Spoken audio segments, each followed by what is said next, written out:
परम पिता परमात्मा पूर्ण ब्रह्म सारी सृष्टि के रचनहार कुल मालिक कबीर देव, कबीर साहब, अल्लाह अकबर, ये वही परमात्मा है जिसने सर्व ब्रह्मांडों की रचना की है और जो हम सभी आत्माओं के एकमात्र मालिक हैं, पिता हैं। ये वही परमात्मा बनारस में भारतवर्ष की पवित्र भूमि पर काशी शहर के लहर तारा तालाब में विकसित कमल के फूल पर एक नवजात शिशु का रूप धारण करके प्रकट हुए। ये परमात्मा सन 1398 विक्रमी संवत 1455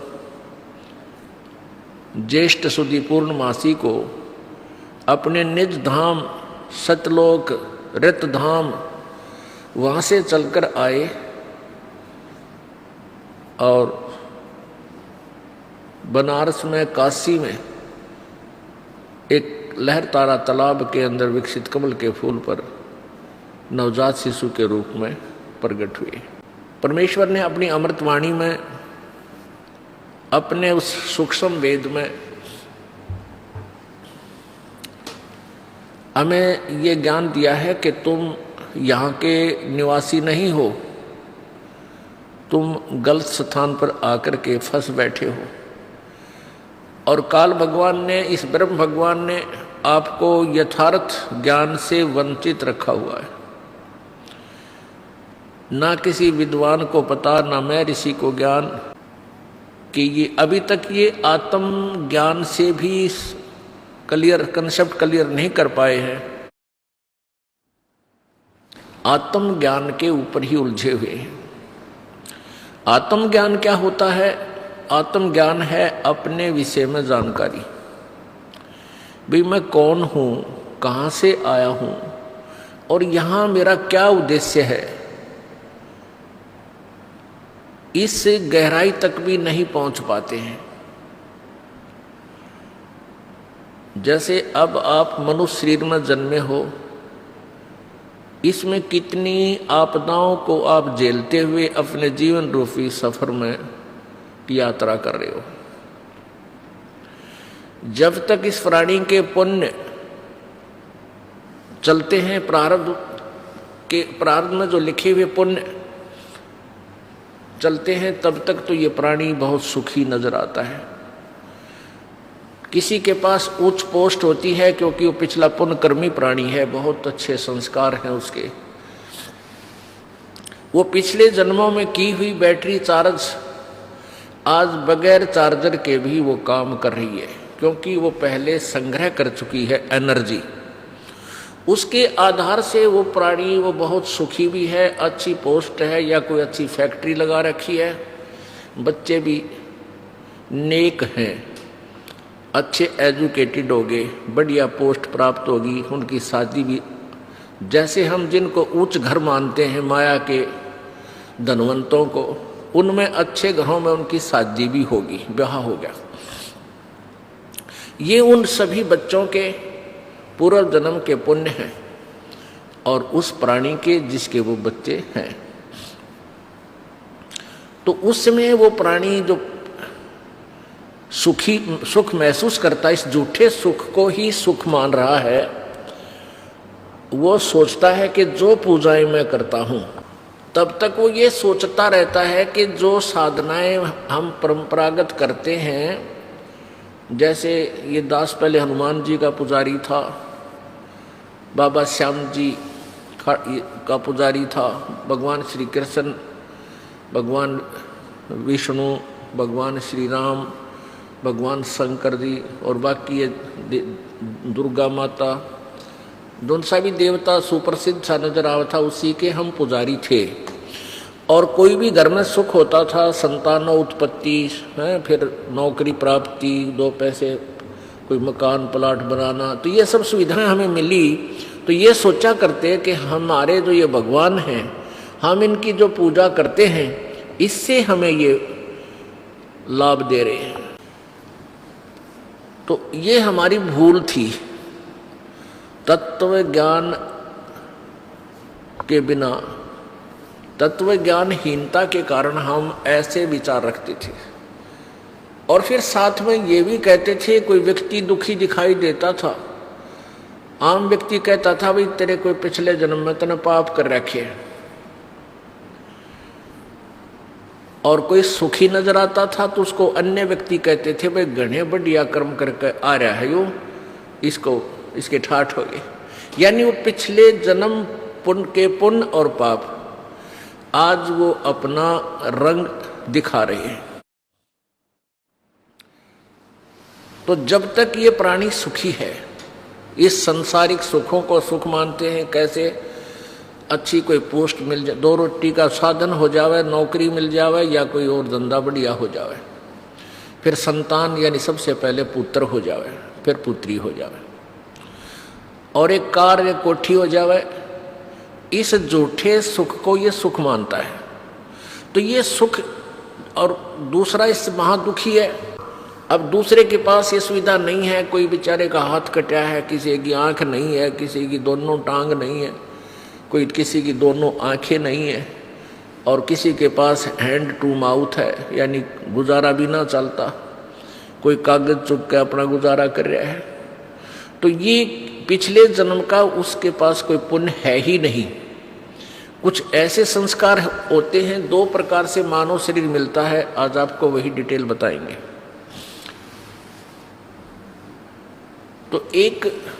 तो ऐसे 2 प्राणी अब नजर आता है कि बहुत सुखी है, और वो फिर क्योंकि सुख जितना भी उसको उसके भाग्य में प्रभु ने लिखा है, वो सुख उसको पूरा देता है काल भगवान।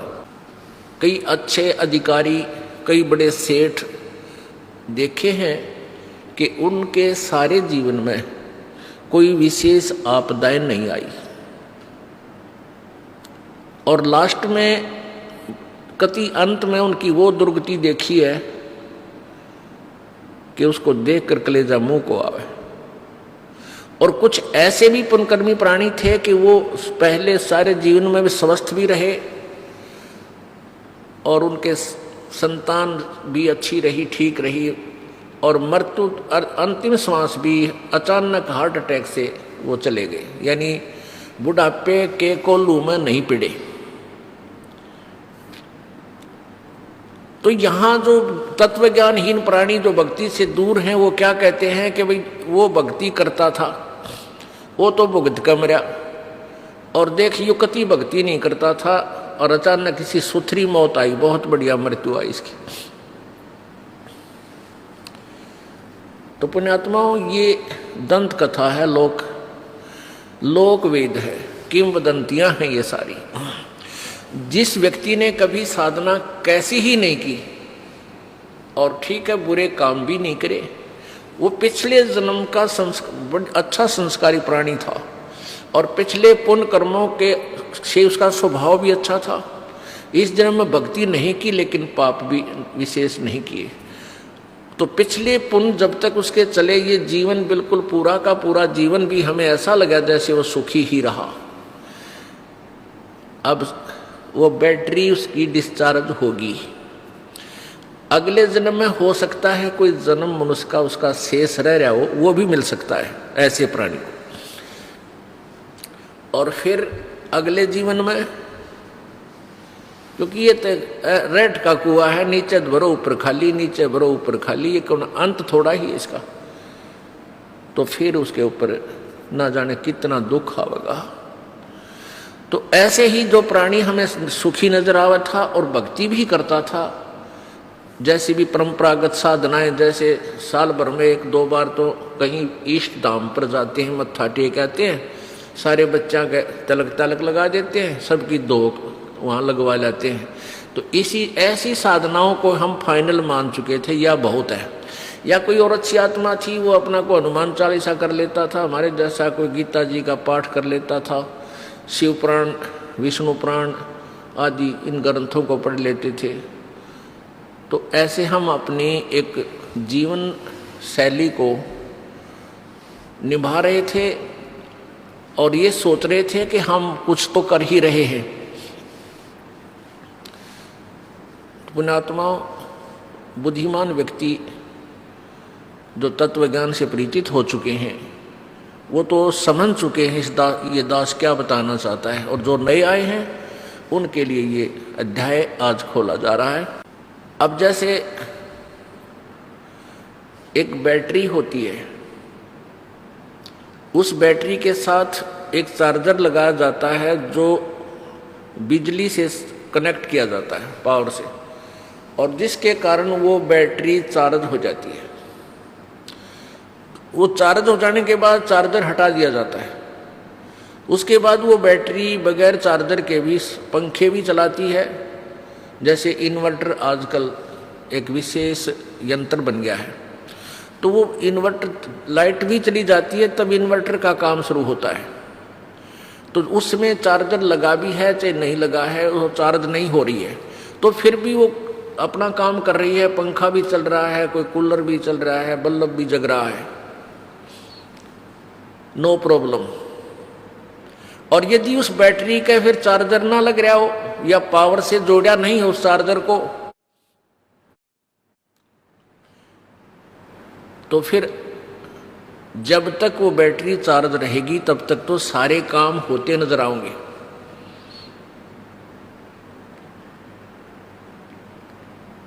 और जिस समय वो बैटरी डिस्चार्ज हो जाएगी एकदम, वो सारी सुविधाएं समाप्त हो जाएंगी। ना बल्ब जले, ना ट्यूब जले, ना पंखा चले, और ना ही कोई कूलर काम करे। पुण्यात्मा, इसमें बैटरी चार्ज करने में दो तरीके हैं। एक तो चार्जर लगा रखा है, लेकिन वो चार्जर लगा रखा है उस पॉइंट में लाइट नहीं है, वो पॉइंट पीछे से कनेक्टेड नहीं है, और लगाने वाले ने ये सोच रखा है कि मैंने चार्जर ला रखा है या बैटरी चार्ज हो रही है। ये तो समझ लो शास्त्र विधि त्याग का मनमाना आचरण। अर्थात जैसी साधनाएं हम पहले करते थे, बाबा श्याम जी का माथा टेक आए, सालासर जा करके हनुमान जी के वहाँ मत्था टेक आए, हनुमान चालीसा कर लेते थे, गीता जी का पाठ कर लेते थे। ये हमारा मनमाना आचरण था, शास्त्र अनुकूल साधना नहीं थी। तो ये चार्जर भी लगा रहे थे पर पावरलेस पॉइंट में। हमने पावरलेस पॉइंट में चार्जर लगा रखा था, हम चार्जर लगाए हुए भी थे लेकिन बैटरी चार्ज नहीं हो रही थी। एक वो प्राणी है जो भक्ति बिल्कुल करते ही नहीं, और उनको भी खूब सुख है और खूब सुविधाएं प्राप्त हैं। जो झूठे लोक की जो सुविधाएं हैं, भौतिक सुख, तो बिना ज्ञान के हम नास्तिक न होगे। हम उन पुण्य प्राणियों को जो अच्छी पोस्ट पे हैं, कार भी है उनके पास, कोठियां भी हैं, अच्छी संपत्ति संतान है, तो वो कोई भक्ति नहीं करते, गुट्टी लावे हैं, सिगरेट पीवे लांबी। तो भगत जो साधना करते थे, मनमानी आचरण करते थे, उनको कोई लाभ हो नहीं रहा था, वो दुखी दूने हो रहे थे, और जो भक्ति भी नहीं करते वह सुखी नजर आते थे। तो समाज में नास्तिकता न्यों फैल गई कि जो थोड़ी बहुत शास्त्र विधि त्याग का जो मनमानी पूजा करते थे, उनको तो लाभ मिल नहीं रहा था उस पूजा से, और जो बिल्कुल पूजा नहीं करते थे वैसे गोटी सूटी भी लाओ और खूब रिश्वत लें और खूब सारे ड्रामे करें, और वो सुखी नजर आए थे। तो जो भक्ति कर रहे थे, जो दूसरे संतों के पास गए हुए बोली आत्माएं, या वैसे अपनी मनमानी पूजाएं कर रहे हैं जहां कहीं जा करके, तो वो उनको देखकर नास्तिक हो गए। जो थर्ड पर्सन होते हैं वो क्या कहते हैं कि भाई तुम तब भक्ति भी कर रहे हो और तुम्हारी दूनी दुर्गति हो रही है, और ये भक्ति कर ही नहीं रहा, देख किसके ठाठ है भाई, कितना भगवान, ये तो कहने की बात है। तो जो जिसको परमात्मा का सहारा नहीं मिल रहा, तो वो व्यक्ति विवश हो जाता है इस बात पर विचार करने को कि भाई सचमुच में भक्ति कर रहा हूँ और मेरी ब्राह्मटी हो रही, और यो कभी कुछ साधना करता नहीं, सारा दिन बकवाद गड़े, ताश खेले, गुटी लावे, सिनेमा देखे और इसके ठाठ है। तो वो ज्ञानहीन प्राणी, अध्यात्म ज्ञानहीन प्राणी नास्तिक बन जाता है, उसी जैसा बन जाता है। इसलिए तत्व ज्ञान की आवश्यकता है, परम संत की आवश्यकता है। और परम संत के मार्ग में ये झूठे गुरु, ये नकली ऋषि महर्षि, ये सदा से आड़े आते रहे। परमेश्वर आए थे, बंदी छोड़ कबीर जी स्वयं आए थे, इसी तत्व ज्ञान का प्रचार करने लगे थे और किया मालिक ने आखिरी श्वास तक, आखिरी समय तक किया, जब तक यहाँ से उन्होंने प्रस्थान नहीं किया। लेकिन मूढ़ व्यक्ति, हमारे जैसे जो अक्षर ज्ञान युक्त नहीं थे, वो परमात्मा के इस अमर ज्ञान को, अमर वाणी को, कबीर वाणी को नहीं समझ सके। और जो उस समय के तात्कालीन वो नकली गुरुजी, महर्षि जी, मंडलेश्वर थे, वह सारे झूठे कपटी थे। वो वेद ज्ञान से अपरिचित थे, वो पुराणों के ज्ञान से भी परिचित नहीं थे, वो गीता जी के ज्ञान को भी समझ नहीं सके थे। परमात्मा कबीर जी वेदों और गीता जी के ज्ञान को यथार्थ रूप में अपनी सिंपल लैंग्वेज में बताया करते थे। परमेश्वर कबीर जी इन सब सदग्रंथों के यथार्थ ज्ञान को, वेदों के ज्ञान को, गीता जी के ज्ञान को, पुराणों के ज्ञान को एज इट इज अपनी सिंपल लैंग्वेज में, साधारण भाषा में, संत वाणी में, अमर वाणी में बोल बोल कर बताया करते थे। लेकिन उन चतुर व्यक्तियों ने, जो गुरु थे, ये नकली गुरु थे, झूठे गुरु थे, और वो संस्कृत भाषा को जानते थे। संस्कृत भाषा के जानने के कारण हम उन्हें महर्षि और विद्वान मानते रहे। और परमेश्वर कबीर जी के बारे में वो नालायक क्या कहा करते थे, कबीर तो अशिक्षित है, ये संस्कृत भाषा नहीं जानता है, ये झूठ बोलता है, ये गलत कहता है कि ब्रह्मा विष्णु महेश नासवान हैं, इनके माता पिता हैं, इनकी पूजा से पूर्ण मोक्ष नहीं होता। क्योंकि वे सारे समाज को यही कहा करते थे कि विष्णु और शंकर जी यही पूजा के योग्य हैं, और श्री विष्णु जी तीनों रूप धारण करके, ब्रह्मा विष्णु शिव का रूप धारण करके पूरी सृष्टि को चला रहा है। ये अजर अमर हैं, इनके कोई माता पिता नहीं है। जुलाहा झूठ बोलता है, ये दानक झूठ बोलता है, इनकी बातें मत सुनना, ये ब्रह्मा विष्णु महेश का द्रोही है। तो वो झूठे गुरुओं का दाव लगा रहा, उनकी दाल गल गई। इस आधार से गल गई कि सभी ये कहते थे कबीर जी शिक्षित नहीं है, इनको संस्कृत का ज्ञान नहीं है। तो परमात्मा फिर भी अपने ज्ञान को प्रचार करते ही रहे, और दुखी प्राणी परमेश्वर के पास आकर सुखी भी हुए, उनके दुखों का निवारण भी हुआ। लेकिन अशिक्षित होने के कारण वो परमात्मा को परमात्मा नहीं मान सके। जब तक हम परमेश्वर को परमेश्वर जानकर हम उनके साथ नहीं रहेंगे, तब तक हम परमेश्वर प्राप्ति नहीं कर सकते। परमेश्वर कबीर जी कहते हैं, गुरु मानुष कर जानते ते नर कहिए अंध, हुए दुखी संसार में आग गए यम के फंद। जब परमात्मा स्वयं आए थे उस समय यही वाणी कहा करते कि तुम गुरु को भगवान मान लो, एक सिंपल मैन मत मानो। संकेत भी कहा करते थे कि नालायकों, तुम्हारे कितने सुख हो रहे हैं मुझ दास से, और तुम उन जहां तुम जाते थे, जिनको भगवान मानते थे, पूजाएं भी उनकी करते थे, और फिर भी तुम्हारी दुर्गति हो रही थी, अब भी तुम नहीं समझ रहे। लेकिन अशिक्षा का कारण यही रहा, अशिक्षा के कारण हम परमात्मा को नहीं पहचान सके। उस परमेश्वर ने 600 वर्ष पहले वो लीलाएं की थी जो भगवान किया करता है, और उसी का प्रमाण पवित्र चारों वेद, पवित्र गीता जी और सभी सदग्रंथ बताते हैं कि वो परमात्मा अपने निज लोक से चलकर आता है, अपनी विशेष खास आत्माओं को, वरिष्ठ आत्माओं को आकर मिलता है। उनको अपने तत्व ज्ञान से परिचित कराता है। क्योंकि पिछले संस्कारी जो हंस होते हैं, वो चाहे शिक्षित हैं चाहे अशिक्षित हैं, वो भगवान के मार्ग में घनी आनाकानी नहीं करते, वो चतुर नहीं होते, वो सादे होते हैं। तो उन सादे लोगों का, सादे भक्तों का नाजायज फायदा उठा लिया है नकली गुरुओं ने। क्योंकि सभी ये कहता है भक्त, श्रद्धालु भक्त वृंद, कि भाई भगवान के का जो मार्ग है, भगवान के ज्ञान में तर्क वितर्क नहीं होना चाहिए, तर्क वितर्क का विषय नहीं है। जबकि कबीर जी ये कहते हैं कि भगवान का मार्ग तर्क वितर्क का विषय है। जब तक आप तर्क वितर्क नहीं करोगे, आप भगत 7 जन्म नहीं बन सकते। क्योंकि अज्ञान से परिपूर्ण हो चुके हो आप, और तर्क वितर्क से वो ज्ञान निखरेगा, सच्चाई सामने आएगी। तो हम जितना भी ज्ञान आज तक स्वीकार किए हुए थे, सुने हुए थे, वो सारा ही विपरीत था।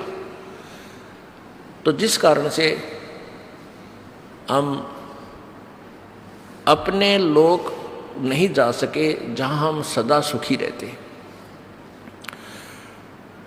परमात्मा कबीर जी वो लीला 600 वर्ष पहले इसलिए करके गए थे कि आने वाले समय में जब ये शिक्षित कलयुग के अंदर जो शिक्षा का एक विशेष दौर चलेगा, वो बिचली पीढ़ी होगी। पुण्यात्माओं, शिक्षा का बहुत बड़ा अवगुण है। शिक्षा का सबसे बड़ा अवगुण है कि ये प्राणी चतुर बन गया, इतना चतुर हो गया कि इसने माया के अतिरिक्त, धन के अतिरिक्त कुछ भी दिखाई नहीं देता। ना इज्जत दिखती, ना बहन दिखती, ना माँ दिखती, ना भाई दिखता, ना पिता दिखता। केवल माया और भौतिक सुविधाएं, कोठी बड़ी बनाऊं, कार लंबी लूं और वह खूब ठाठ से ठाठ करूं, इतना दिख है। अरे भले आदमियों, 4 युग बीत गए, 4 युग बीत गए। कितने पीछे जितने भी हमारे जो मानव हुए हैं, पूर्वज हुए हैं सतयुग त्रेता द्वापर में, वो काम चलाऊ अपनी शिक्षा थी उनके पास। जैसे एक ब्राह्मण वर्ग बना दिया गया, भी तुम शिक्षा ग्रहण करो, सदग्रंथों को समझो और फिर हमें बता दो, हम उसी तरह साधना करते रहेंगे। तो उन्होंने शिक्षा को ग्रहण किया, जैसा उन्होंने ज्ञान को समझा उनको बता दिया। कितनी शांति से रहते थे, कोई किसी प्रकार की इतना जुल्म नहीं था जो आज हो रहा है। सबसे पहले निर्लज्ज हुए, दूसरे बात हम निर्दयी हो गए। ऐसे ऐसे इतिहास देख लो आप, घर घर में जा कर के कैसे झगड़े होते हैं, किस प्रकार आपसी द्वेष बन गए, भाई बहन का मुकदमा चल रहा है, किस ऊपर संपत्ति पे, पिता पुत्र के झगड़े हो गए आपस में, पता नहीं क्या क्या जुल्म हो गया। और जो नहीं ऐसा हो रहा है तो वो केवल माया के पीछे ही अभी भी दौड़ रही है। एक बहुत बड़ा अधिकारी था, जब ये दास नौकरी करता था, वो सुपरिटेंडिंग इंजीनियर की पोस्ट से रिटायर हुआ और फिर उसने आर्किटेक्ट की दुकान खोल ली। ये माया के पुजारी, आखिरी सांस तक माया ही माया दिखे। और जबकि उस उम्र, पहले तो बचपन से मालिक बजना चाहिए था, बुराइयां तो बचता, अपना नौकरी भी करता, और फिर उसके बाद रही खी कसर, फिर वो आर्किटेक्ट में सेठ बनना चाहा था। और फिर आगे क्या दुरुक्ति हुई होगी ये तो सर्वविदित है। और हमारे पूर्वज थे, झोपड़ियाँ में रहा करते थे, कच्चे मकान बना लेते, भगवान ने याद करते थे, वर्षा हो जाती 100 शुक्र बनाया करते थे भगवान का। वर्षा ना होती थी, सामूहिक बैठ के गुण गाया करते, परमात्मा से याचना करते थे, विनम्रता रखते थे, भगवान से डरने वाले थे। और परमात्मा उनके संस्कारवश वर्षा करता था, बहुत अच्छी सुविधाएं होती थी, बड़े फलदार वृक्ष होते थे। और आज देख लो, बाग लगाओ वो नहीं लगता ढंग से, ना कोई ढंग के फल फ्रूट रहे, सारे में खाद पानी पता नहीं के कीड़ंगा दवाइयाँ डाल के विष बना के विष खा रहे हैं मीठा करके। तो कहने का भाव ये है कि हमने शिक्षा की, अगर यहाँ हमें लाभ है, शिक्षा का सारा ही अवगुण है। अब हमने शिक्षा से क्या लाभ हुआ कि नौकरी मिल गई, बिजनेस कर लिया, बस इतना ही लाभ। नौकरी भी नहीं मिली और कोई बिजनेस भी नहीं हुआ, वो भी शिक्षित है, लेकिन वो चतुर बन गए। वो चतुर इतने बन गए कि छोटे, जैसे कोई खेती करने लग गया या मजदूरी करता है, तो फिर वह छोटी छोटी बातों पे अपने भाई के साथ, कदे पड़ोसी के साथ, कदे किसी के साथ, यानी चतुर बन गए हम, भगवान से दूर हो गए। और यदि इस शिक्षा का लाभ है आज इस युग में, केवल यही है कि हम परमात्मा को पहचान सकते हैं। एक ये गुण है शिक्षा का, और कुछ भी गुण नहीं है। तो आप कितनी बात बना लो, और कंप्यूटर बना लिए, फलाने बना लिए, जहाज बना लिए। कंप्यूटर ना थे जब के काम ना चला था, ये भी कौन सा पृथ्वी के ऊपर ऊपर चलो तुम, फिर भी जमीन पर ही आकर के गुजारा होता है। कहने का भाव ये है कि अगर 2 वर्ष वर्षा ना हो, परमात्मा रूस गया, ये कंप्यूटर, ये जहाज और ये सारे मिसाइल धरे धराए रह जाएंगे किसी। हमने जो जिस मालिक से डरना चाहिए था, जो आत्म कल्याण करना और कराना चाहिए था, उस इतिहास को तो हमने खोला ही नहीं। अब खोलना पड़ेगा।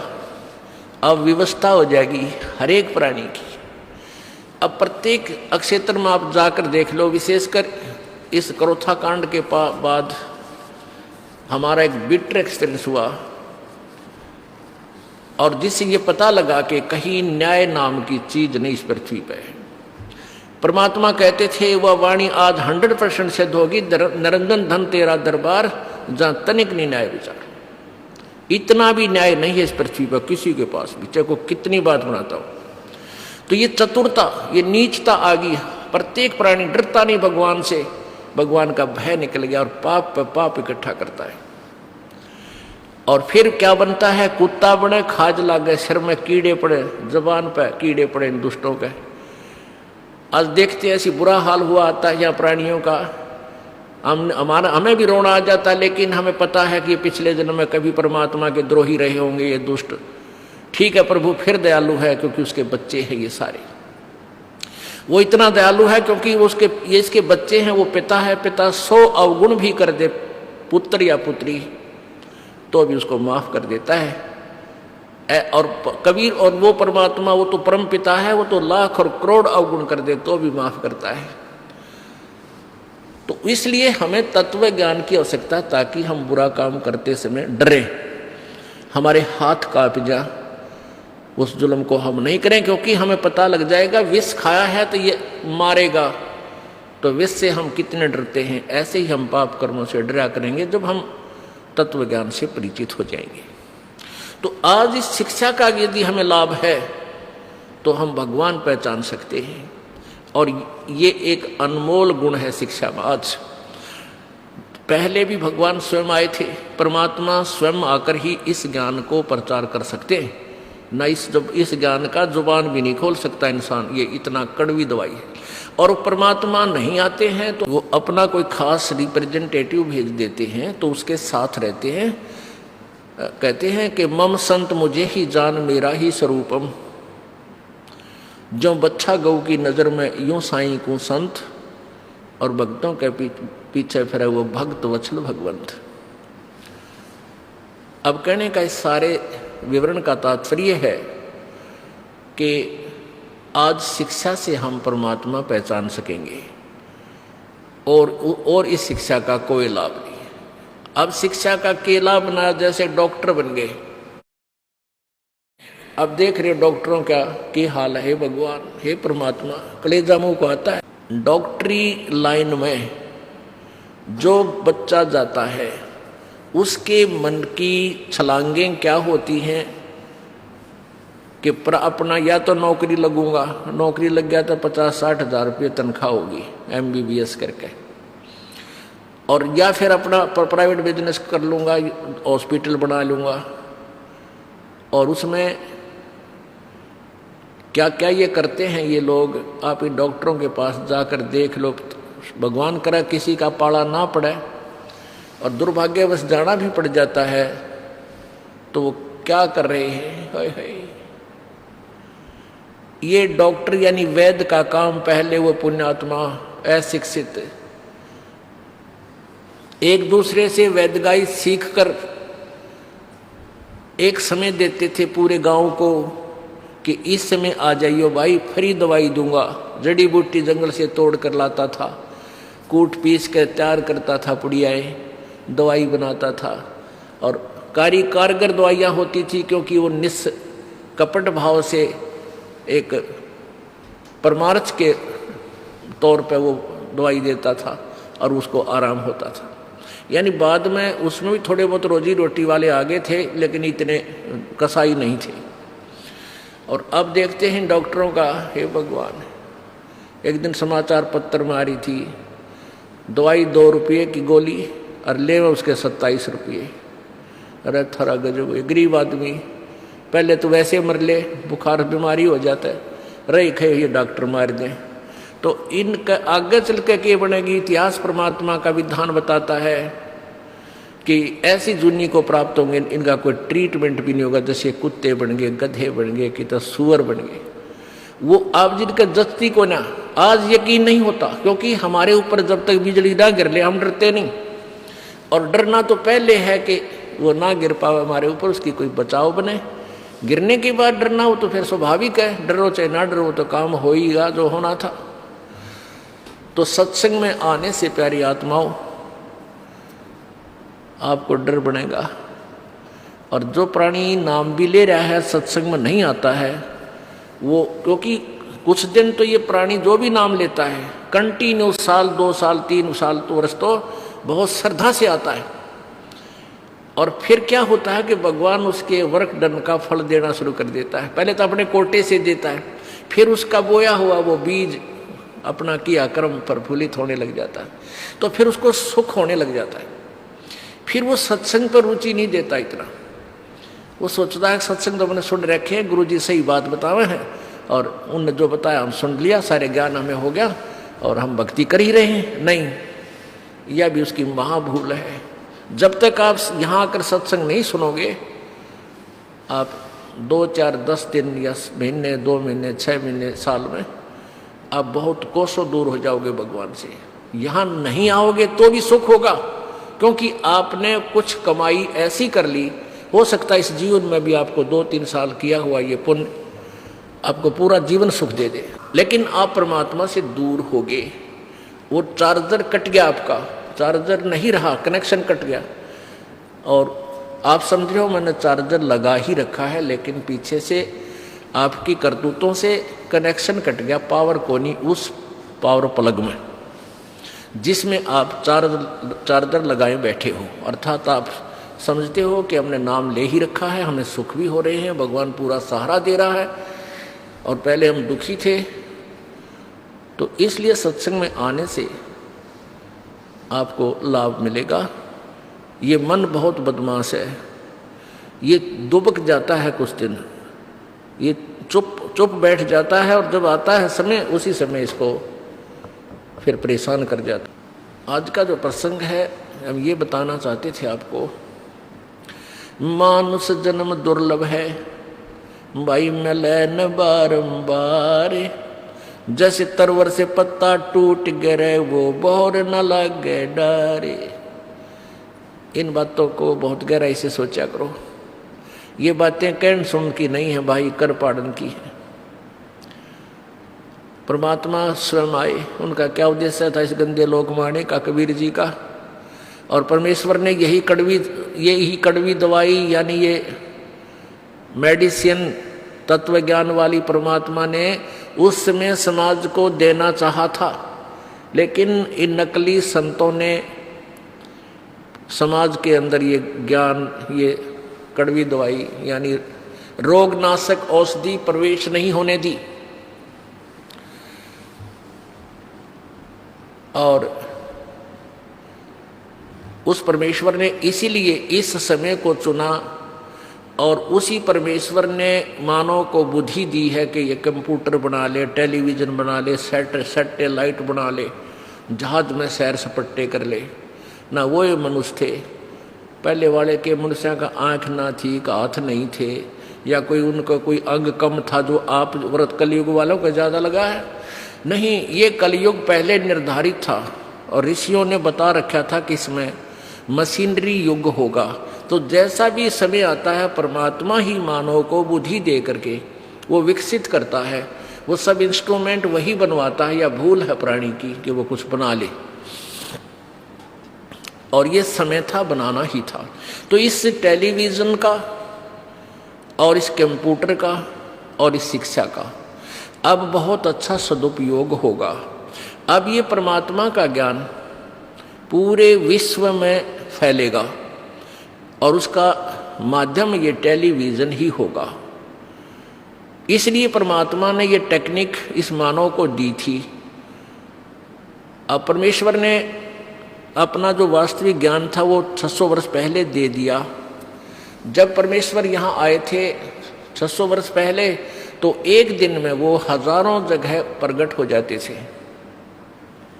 हजारों जगह प्रकट हो जाते थे और वहाँ जा जा के अपना ज्ञान प्रचार करते थे। वो ईश्वरीय शक्ति थी। अब परमात्मा ने ये विज्ञान दे दी, उसी का अंश है प्रभु का ये विज्ञान भी। इस वैज्ञानिकों को ये विज्ञान दे दी कि ये टेलीविज़न बना लिया, सैटेलाइट बना दी और घर घर में टेलीविज़न रखवा दिए। और एक वक्ता एक किसी चैनल पर बोलता है, वो करोड़ों अरबों के पास करोड़ों की संख्या में टेलीविज़नों में वो पहुंच जाता है। तो ऐसे परमात्मा ने ये शिक्षा इसलिए देनी आवश्यक समझी और ये विज्ञान भी इसलिए विकसित करना आवश्यक था कि मैं अपने ज्ञान को अपने बच्चों तक आसानी से पहुंचा सकूं। अन्यथा इस शिक्षा का दोष ही दोष है, लाभ कति नहीं।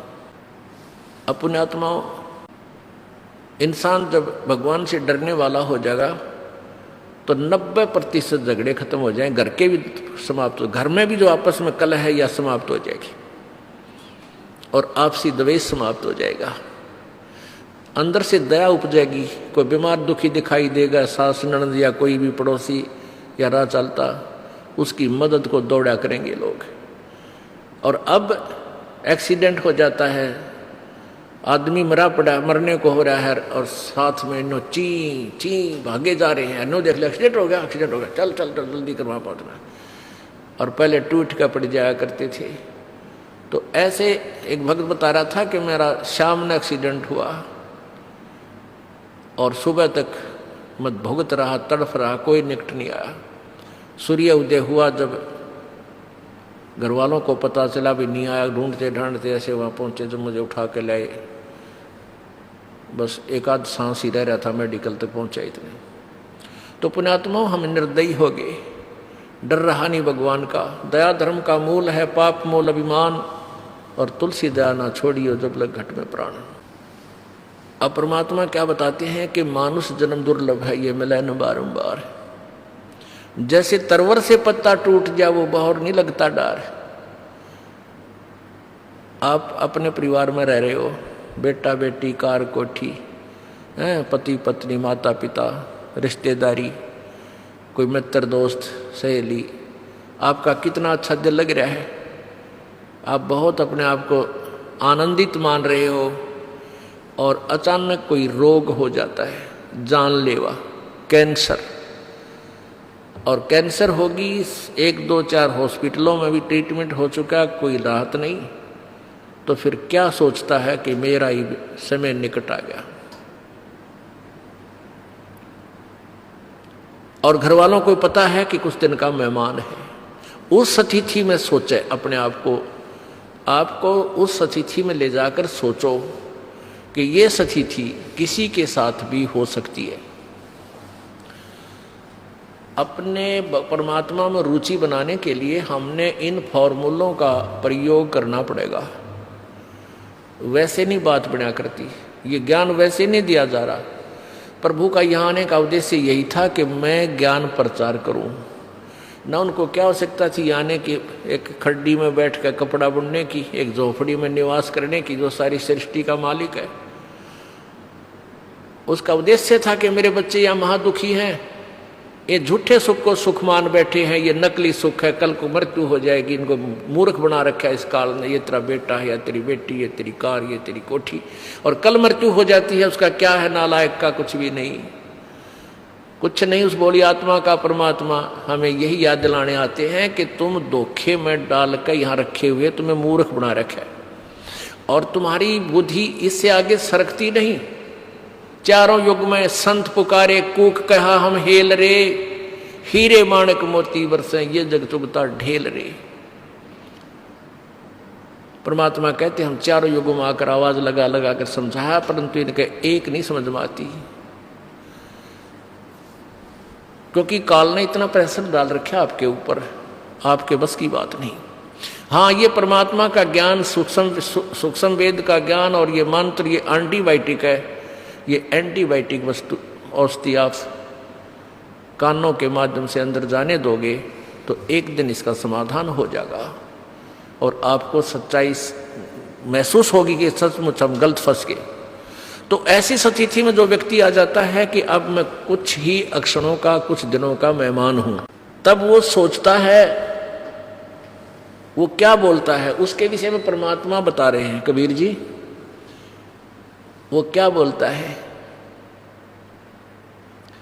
पात झड़ता यूं कहे सुन भई तरवर राय, अब के बिछड़े नहीं मिले ना जाने कहाँ पड़ेंगे जाए। अब जैसे बड़े पूरे परिवार को त्याग कर एक प्राणी जाने लग रहा है, उसको पता है कि तेरी मृत्यु डेफिनेट है। अब वो अंदर से सोचता है कि ये भगवान ईब के बनेगी मेरे साथ, कहाँ जाऊंगा, ना जाने कहाँ पटकेगा ये, कहाँ जन्म होगा, किस योनि में जाऊंगा। तो आसपास बैठे हुए बुजुर्ग समझदार व्यक्ति, अड़ोस पड़ोस के भी आ जाते हैं कि ये तो मरने वाला है, चलो हमदर्दी व्यक्त करें वहाँ पहले ही बैठ जाते हैं। आकर वो कहते हैं भाई, उसको सांत्वना देते हैं कि भाई एक दिन सब ने मरना है, यहाँ तक कोई नहीं रहा भाई, जिसका समय पूरा हो जाता है उसको तो जाना ही पड़ेगा। तो इस तरह उसको सांत्वना देकर मरण जोगा ब्योत करते हैं कि तू मर, इतने थोड़ा सा दिल डट जाए, इतना अवश्य कर देते हैं। तो यहाँ परमात्मा कहते हैं कि वो सच्ची चीज समझाना चाहते हैं कि आज तू जिस परिवार को अपना मान रहा है, दोबारा इसमें तू इसी स्थिति में फिर नहीं आओगा जिस दिन तेरी मृत्यु होगी।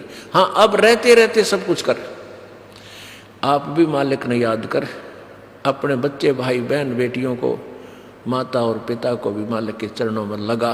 ये तेरा प्रथम कर्तव्य है। जैसा हम बच्चों को पालना प्रथम कर्तव्य समझते थे, उससे भी प्रथम कर्तव्य हमारा, जिसको ज्ञान समझ में आ गया, पिता को ज्ञान समझ में आ जाता है तो पूरे परिवार को समझावे।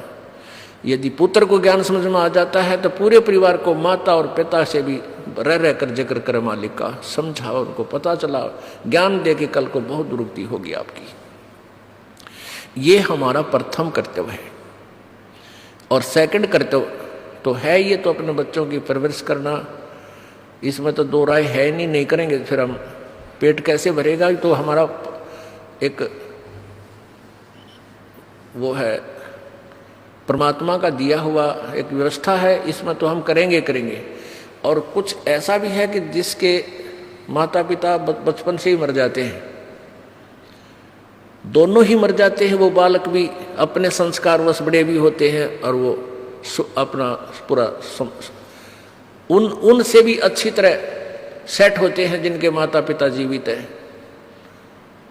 इस दास के साथ खूब बीती ऐसी बातें। एक रिश्तेदार हमारा निकट का, और वो छोटे छोटे बालक, उसकी मृत्यु होगी, और वो आखिरी सांस यही कह रहा था, मेरे बालकों का क्या होगा, मेरे बच्चों का क्या होगा। आज वो बालक जो दूसरे भाई जीवित हैं उनसे ज़्यादा सुखी है वो, उनके बच्चे, उसे अच्छा व्यवसाय है वो। तो ये जो हम अपना प्रथम कर्तव्य मान रहे थे, ये भी गॉड गिवन है, प्रभु दत्त है, पूर्व संस्कार में निर्धारित है। ये तो परमात्मा ने करना ही कराना है, आपसे करवाना है या किससे करवाना है, उसने ये संसार चलाना ही चलाना है। रही बात मनुष्य ये आत्म कल्याण की, ये हमारा प्रथम कर्तव्य है। और इसको तो हम ऑप्शनल सब्जेक्ट मान रहे थे। जैसे बालक पढ़ते हैं ना, लेवत ले लेना तो ना ले सब्जेक्ट ने, हम ऐसा मान रहे, जबकि ये वेरी इंपॉर्टेंट सब्जेक्ट था, हम छोड़ चुके थे। तो ये ज्ञान बताया जाता है कि परमात्मा क्या कहते हैं के साथी हमारे चले गए हम भी चालनहार, कोई कागज में बाकी रह रही तात लागरी बार। पतझड़ आवत देखकर बन रोवे मन माही, ये ऊंची टहनी पात थे अब पीले हो जाए। अब बसंत ऋतु के अंदर सभी जैसे पीपल के पत्ते आपने देखे हो, पीले होकर के टूट टूट कर गिर जाते हैं। सतूत के पत्ते हैं जैसे वृक्षों के पत्ते हैं, और तुरंत ही नई कोपल फूट जाती है और 15-20 दिन में वो पूरे पत्ते बनकर और हवा में ऐसे लहला रहे होते हैं। 1 वर्ष वो नए पत्ते फड़फड़ फड़फड़ करके बस्ती मार लेंगे, और जब आवेगी फिर बसंत ऋतु वह सारे टूट टूट कर नीचे गिर जाएंगे और उनका विनाश होगा।